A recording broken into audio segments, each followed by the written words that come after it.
What's up, y'all? JoJo here. Make sure you like, subscribe, share your boy content. If you're new to the channel, go check out my other videos to catch up on my vibe. Message. So if you have read the title, you want to know how to set up your LED strips. And today that's what I'm going to show you. If you haven't watched my other videos, you can tell that I have something new going on, which is the LEDs themselves, right? So I already opened the box, and this is how it came. Right, I ordered these off of Amazon. You can get them from Walmart if you want instant gratification. You want to go ahead and get it out the way. You don't want to wait the process of shipping. Or you can go to some Battery Plus or maybe even AutoZone. But so what comes in it is this, which is the LEDs itself, right? And it also comes with the remotes. And it also comes with some of these tools to, install these strips even a lot easier, right? Because, and it also comes with, which is cool, it also comes with a battery for the remote, which I didn't even know until the video. So what's so cool about these LED remotes is if you lose one, if you break one, depending on how many LED strips you order, you have a quantity of remotes that can be used on any LED, right? So today I'm gonna show you guys how to set it up, and where we're gonna start with is this component right here, right? So as you can see, with the LED strip that I have, it's not as long as this, right? So I had to cut it. And how did I cut it? It shows these little scissor marks where you can cut the strip in case you don't want to use the whole strip, which is easy for the most part.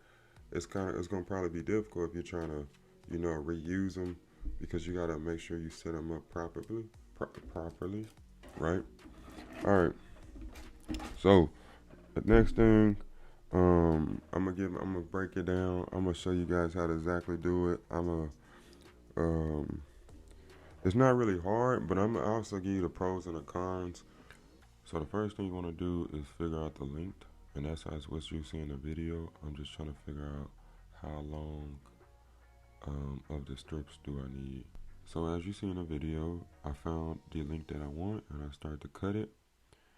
And then basically I take my time to remove the paper so I can be able to stick the LED strips.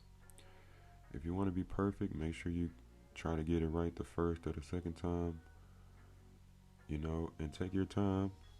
You don't have to remove it all the way, just remove, just enough so you can make sure you got it either straight or, basically you just don't want to get any dirt or particles on it. And that's pretty much it.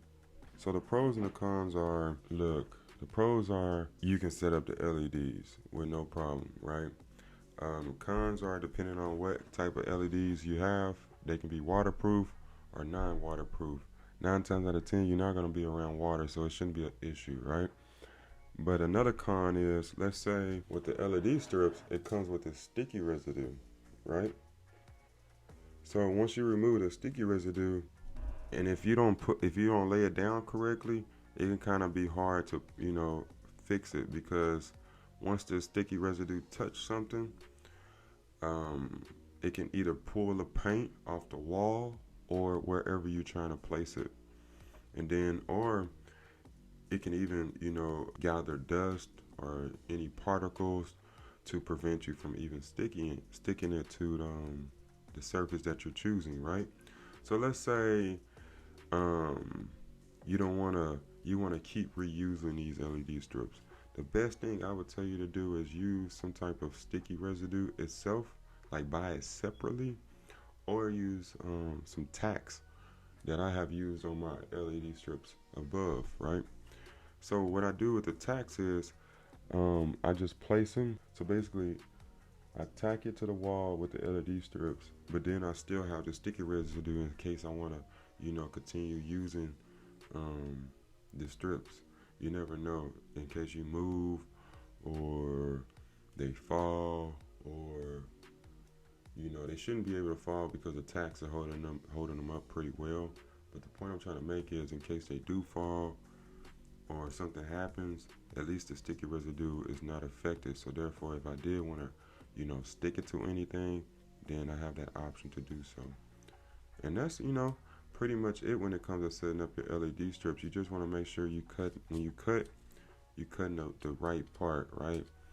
And you know, I think a lot of people leave out those type of details as far as the sticky residue, because once it gets dust and particles on it, or you know, you place it on the surface and you want to use it again, you can no longer use it. So let's say if you're in an apartment or you're living with somebody and you are using the LED strips and now it's time to move, so therefore you basically either got to keep the LED strips there or you got to chuck them in the trash, because now the sticky residue is, you know, is affected. Another thing is, you can actually just leave it for the next person. They might be even interested in your LED setup. So there's of course it's up to the house or the apartment that you're living at, but you know, that's pretty much it when it comes to setting up your LED strip. I didn't want to make this video too long. It's just a 6-minute video. If you have any questions, comment below. Hit that like button. If you don't like the video, hit that like button. If you want to see more videos, hit that red button. And again, I will have all the links in the description in regards to the LED strips. And yeah, JoJo, we out.